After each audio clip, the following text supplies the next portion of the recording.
Tere siit Euroopa Parlamendi Strasbourgist. Mul on ülimalt rõõm kõiki tervitada, sest et tegemist on aasta kõige viimase nädala kokkuvõttega.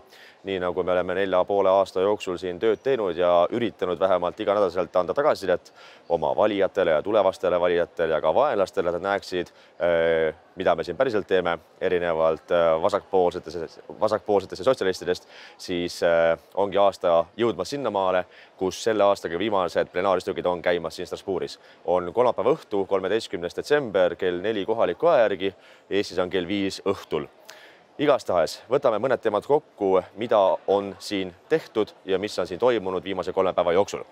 Esiteks debattidest. Debatte on peetud väga kõikvõimalikel teemadel. Minu jaoks kõige olulisem, kus mul oli kõneaeg, oli nimelt siis Euroopa Ülemkoguks valmistumine.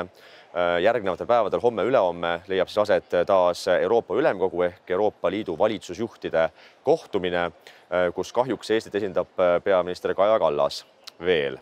Ja traditsiooniliselt alatine ülemkogu on ka debatt Euroopa Parlamendis, kus Euroopa Komisjoni president Ursula von der Leyen tuleb rääkima siis teemadest, mida arutatakse ülemkogul.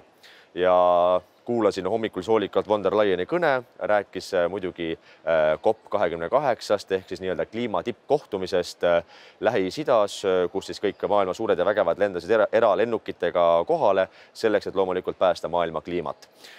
Ja muidugi siis naljakal kombel mõni lennuk külmus aga Müncheni lennuväljal kinni, kuna oli tohutu lumetorm ja miinuskraadid, nii et lennukid ei saanud väljuda kliima soojenemise tõttu loomulikult. Ja loomulikult siis kliima kliima tippkohtumise tulemusi arutatakse ka siis Euroopa Ülemkogul. Teine asi, mida von der Leyen rõhutas, on Ukraina abistamine. Von der Leyen maalis kuidagi väga sellise positiivse pildi olukorrast Ukrainas, kus justkui võit on kohe-kohe kätte tulemas, mis oleks ääretult hea uudis, kui see oleks ka tõsi ja mida ma väga loodan, et see oleks tõsi. Kahjuks see tõsi ei ole. Ja seetõttu minu kõneaeg siis 1,5 minutit keskenduski eelkõige Venemaale ja Ukrainale, juhtides tähelepanu sellele, et von der Leyeni ülioptimismile kahjuks ei ole alust, kuna kõiki on tehtud liiga vähe ja liiga hilja. Ja täna me oleme olukorras, kus Ukraina-Venemaa on nii-öelda patiseisus ja seda patiseisu suudab Ukraina pool hoida ainult juhul, kui piisavalt tuleb peale relvastust, et seda piiri praegu hoida seal, kus ta on vähemalt, et mitte kaotada uusi territooriumi venelastele. Kuid paraku Ameerika Ühendriikides on tekkinud skepsis. USA ei taha enam peale anda piisavalt raskerelvastust ja ründerelvastust ja see tekitab küsimuse, et kes siis peaks Ukrainat aitama. Loomulikult Euroopa riigid ja seetõttu on ka Ameerika Ühendriikidele ja Ameerika maksumaksjatel täiesti põhjendatud etteheide, et miks Ameerika maksumaksjad peavad kinni maksma sõja Euroopas või Euroopa julgeoleku samal ajal, kui enamus Euroopa riike maksab riiklikku pensionit, hoiab üleval riiklikku haigekassat, tervishoiusüsteemi, tasuta haridust, mida Ameerika Ühendriikides ei ole. Ja seega meie maksame justkui enda sotsiaalsüsteemile, et tagada mõnusat elu, aga samal ajal Ameerika maksumaksjad peavad maksma meie julgeoleku eest, mis ongi loomulikult täiesti arusaadav etteheide.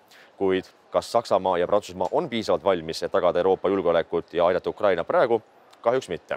Kuigi möödunud nädalal siis Olaf Scholz, Saksamaa liidukantsler, väitis, et nüüd me anname rohkem relvastust Ukrainale. Kuigi ma olen selles osas väga skeptiline. Seetõttu minu kõne keskenduski sellele, et liiga vähe on tehtud ja liiga hilja, mis võib meile kätte maksta järgmise uue sõjaga siin järgmise 3–5 aasta jooksul.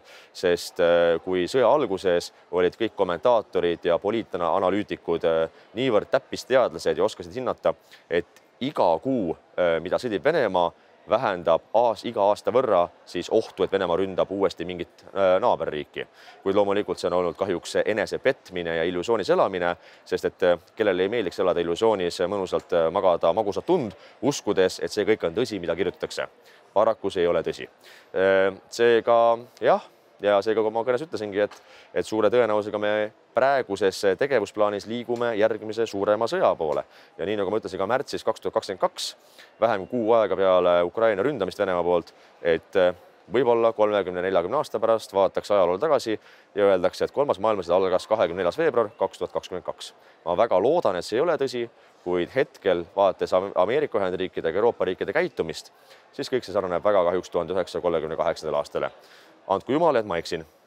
Ja loomulikult siis peaks ka Eesti mõtlema tõsiselt selle peale, et kuidas vastu pidada võimalikus olukorras vähemalt nädal-2, et oleks üldse lootust, et keegi võiks meid abistada.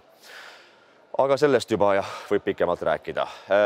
On räägitud ka debattidel siin, muideks ma mainin ka ära siis, et see kõne on leitav minu Facebooki kanalitel, YouTube'i lehel, kodulehel jaakmadisson.ee, nii et keda väga huvitab, saab kõne tagantjärgi ära vaadata ja loomulikult seda ka sotsiaalmeedias edasi jagada. Kuid rääkides teistest debattidest, näiteks arutati täna siin, mina küll kõnet ei pidanud, aga arutati selle üle, et mida on õpitud Qatar-gate'ist ehk sellest suurest korruptsiooniskandaalist, mis puhkes aasta aega tagasi, kuna mitmed sotsialistid olid vastu võtnud sadu tuhandeid eurosid sularaha Qatari siis naftašeikidelt siis õigete otsuste või õigete sõnavõttude eest. Ja loomulikult siis heidetati debati ajal selles, kuidas peab tegema kõike läbipaistvamaks, võitlema korruptsiooniga, kuid siis korruptsioonivõitlus Euroopa Parlamendis näeb välja nõnda, et tulenevalt siis sellest Qatar-gate'i korruptsiooniskandaalist pandi Euroopa Parlamendi liikmetele kohustus deklareerida aasta lõpuks oma huvid. Ehk et sa pead ausalt kirjutama siis, kas sul on mingid ärihuvisid mõnes ettevõttes, kas saad sa ka mõnda muud sissetulekut mõnest muust allikast, kui ainult Europarlamendi siis töötasu. Kuupalga kõrval saad ka veel kuskilt raha sissetulekuid. Ja kui sa midagi muidugi ausalt ei deklareeri, ega sellest ka ju midagi ei juhtu, sest kes selle lõpuks kontrollib. Nii et selline on siis Euroopa Parlamendi laadi võitlus korruptsiooniga. Hääletusi on olnud erinevaid, näiteks raportid, mis käsitlevad Euroopa Liidu USA suhteid, Euroopa Liidu Jaapani suhteid, Euroopa Liidu Hiina suhteid, mis kõik on sellised pigem bürokraatlikud paberid, kus nenditakse, et peame koostööd arendama ja hoidma tugevat sidet ja sama väärtusruumi ja nii edasi ja nii edasi. Kuid lisaks oli hääletus ka näiteks ühe raporti üle, mis peaks olema aluseks, et lõpetada geoblokeeringud Euroopa Liidus. Sisu on siis lihtsalt öeldes see, et kui näiteks Eesti inimene ostab mingisuguse filmi Eestis veebist, et ta saaks seda filmi vaata ka näiteks Hispaanias või Belgias või Brüsselis või Strasbourgis. Või kui ta tahab vaata mingisugust telesarja, mingisugust, ma ei tea, Seebikat või Õnne 13, et ta saaks vaata üle Euroopa Liidu kõikides riikides, et ei oleks geoblokeeringut, mis takistab selle mingi sarja või filmi või asja vaatamist audiovisuaalselt. Seega ütleme, et mõistlik asi, mille poolt täitsa tasub olla. Lõpetuseks paari sääst veel. Eile oli ka intervjuu mul õnn anda intervjuud Kuku raadiole ja Aktuaalsele kaamerale. Need peaksid olema arvatavasti Kuku raadio välismääraja saates esmaspäeval ja siis nüüd detsembri teine pool ka kuskil Aktuaalses kaameras ja teemaks loomulikult Ukraina. Ja eks siis, kes vaatavad välismäärad või kuulavad välismäärad Kuku raadios esmaspäeval või vaatavad Aktuaalset kaamerat, saavad teada, millest jutt oli, aga loomulikult ma siis rõhutasingi, et kui küsimus näiteks Neeme raualt oli, et kuidas me peaksime vaatama, et Ameerika Ühendriigid nüüd võbelevad ja värelevad Ukraina abistamisega ja relvastuse andmisega, ja mis siis saab, kui Trump tuleb presidendiks näiteks järgmise aasta novembris, siis et kuidas me peaksime ennast muretsema, siis loomulikult ma ütlesin, et me võime muretseda teiste riikide pärast, aga me saame ette heita või kriitikat teha teistele riikidele alles siis, kui me kõik oleme kodus asjad korda seadnud. Kui me ise oleme maksimaalselt panustanud enda kaitsevõimesse, enda julgeolekusse, investeerinud piisavalt relvastusse ja siis, kui me ise oleme perfektselt kõike teinud kodus, me võiksime hakata näpuga viibutavaks Ungari poole. Kuna küsimus oli ka Ungari kohta, et kuidas me peaksime vaatama ikkagi Ungari poole, kes ikkagi lööb ripsu venelastega, takistab sanktsioonide kehtestamist, on takistanud relvaabi andmist Ukrainale läbi Ungari territooriumi, siis ma ka ütlesin, et ennem kui me hakkame Ungarit, ütleme, et ma ei ole küll mitme asjaga nõus, mida Ungari teeb, aga ennem kui me hakkame Ungari poole siis nii-öelda vihaselt karjuma, peaksime vaatama, kas me ise oleme teinud maksimaalselt kõik võimalikku. Arvestades asjaolu, et näiteks Eesti valitsus Kaja Kallase juhtimisel leidis 0 eurot küsitud umbes 200 miljonist eurost 4 aasta jooksul, et välja arendada tsiviilkaitse. Et Eestil oleks vähemalt toimivad pommivarjendid, varjumiskohad, meil oleks teavitussüsteemid, meil oleks koolitatud inimesed, kes suudavad reageerida ohuolukorras, olgu selleks, ma ei tea, looduskatastroof, sõjaolukord, ma ei tea, suured, lumetormid talvel, kui inimesed jäävad, ma ei tea, lumelõksu, et meil oleks olemas tsiviilkaitse. Eesti valitsus leidis 0 eurot, ehk siis küsiti umbes 50 miljonit eurot aastas ehk 200 miljonit eurot 4 aasta jooksul. Me panustame 0 eurot tsiviilkaitsesse, et Eesti inimesed jääksid ellu, aga samal ajal me siis viibutame näppu ameeriklaste ja ungarlaste ja kelle suunas veel. Et ma arvan, et see on kohatu, kahepalgeline ja silmakirjalik, mis kahjuks on väga omane paljudele eestlastele. Ja loomulikult Trumpi osas ma ütlesin, et mina ei muretseks Trumpi pärast, sest et kui Trump oli president aastatel 2016 kuni 2020, siis see 4-aastane periood olid esimesed 4 aastat 30 aasta jooksul, kui Venemaa ei alustanud mitte ühtegi uut sõjalist konflikti. Ehk et Trump oli piisavalt hull nii heas mõttes, et ta oli ettearvamatu ka venelastele, et kui venelased proovivad kuskil midagi konflikti arendada, siis mine tea, mida see vend Valges Majas teeb. Ja teiseks, tänu Trumpile lõpuks Euroopa riigid võtsid jalad kõhu alt välja ja hakkasid rohkem investeerima kaitsevõimesse, sest seni lasti liugu ja arvati, et las see loll Ameerika maksumaksja maksab meie julgeoleku eest. Meie aga tõstame pensione, võtame migrante vastu, majutame neid üle Euroopa laiali ja elame mõnusat elu. Nii et tänu Trumpile seda tehti.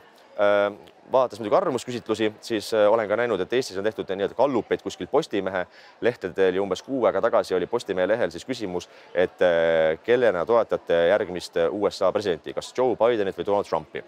Ja umbes 75% inimesi vastas Bidenit ja 25% Trumpi. Ja see on see klassikaline nii-öelda ajupesu efekt massimeedia mõjul. Ehk et kui räägitakse, et Biden on hea, demokraat, justkui hoiab samu väärtusi, kaitseb Euroopat, siis see tavaline keskmine inimene mõtlebki, aga äkki nii ongi. Äkki Delfi kirjutab õigesti. Äkki Trump ongi mingi Vene mõjuagent. Ei no ikka, me ei saa usaldada seda Trumpi. Küllap see Biden on ikka hea mees. Mis siis, et kui Joe Biden oli asepresident, okupeerisid venelased Krimmi ja alustasid seda Ida-Ukrainas. Ja presidendiks oli Barack Obama. Ja mis sellest, et kui Trump oli president, siis Euroopa hakkas rohkem investeerima kaitsevõimesse ja venelased ei julenud rünnata mitte kedagi. Aga kes sellest faktidest hoolib? Ikkagi tuleb uskuda massimeedia valesid. Seega ma väga loodan, et EKRE valijad ja enamus inimesi saavad lõpuks aru, et mis on tõsi, mis on vale ja kuidas isegi lihtne ajakirjanik võib olla loll kui lauajalg ja tekitada sellist propagandat tulenevalt oma enda rumalusest. Ja neid ajakirjanikke ikka Eestis jagub päris piisavalt. Kuid mis seal ikka, aastaga läbi saama, sel aastal rohkem nädala kokkuvõtteid ei tule, kuna homsest lendame koju tagasi ja jääme jõulupausile. Europarlament alustab oma tööd taas jaanuaris ja töö kestab 4 kuud, jaanuarist aprilli lõpuni ja aprilli lõpust läheb siis parlament täielikule tühikäigule enne Euroopa Parlamendi valimisi 9. juunil. Lihtsalt infoks, et selle nädala lõpus reedel või laupäeval peaks jõudma enamus Eesti postkastidesse, eelkõige suurlinnades ja alevites, ajakiri, mille annab välja meie erakond siis Euroopa üleselt Identiteedi ja Demokraatia partei, kus siis tutvustame meie tegevust viimase 4,5 aasta jooksul ja anname ülevaadet, et kuidas me oleme seisnud siin Eesti huvidest Euroopa Parlamendis alates aastast 2019. Ja klassikaline aastalõpupöördumine on taas eetris loomulikult 30. detsembril kell 18.55 Kanal 2 eetris. Seega pange endale kalendrisse kirja, et kui soovite vaata, siis 30. detsember kell 18.55 Kanal 2 eetris taas klassikaline aastalõpupöördumine, kus me üritan kokku võtta siis olulisemad sündmused lõppeval aastal ja prognoosida seda, mis hakkab juhtuma uuel aastal 2024. Seniks aga ma soovin kõigile ilusat jõuluaega, rahu südamesse. Ma soovin, et Eestis oleks rahu ja me suudaksime probleemid ületada ja mul on usku ja lootus sellesse, et nii kaua kui elame, on alati lootust, et saame lahti ka nendest varastest korruptantidest ja lollidest, kes täna istuvad Stenbocki majas. Olge tublid, taas kohtume juba uuel aastal 2024.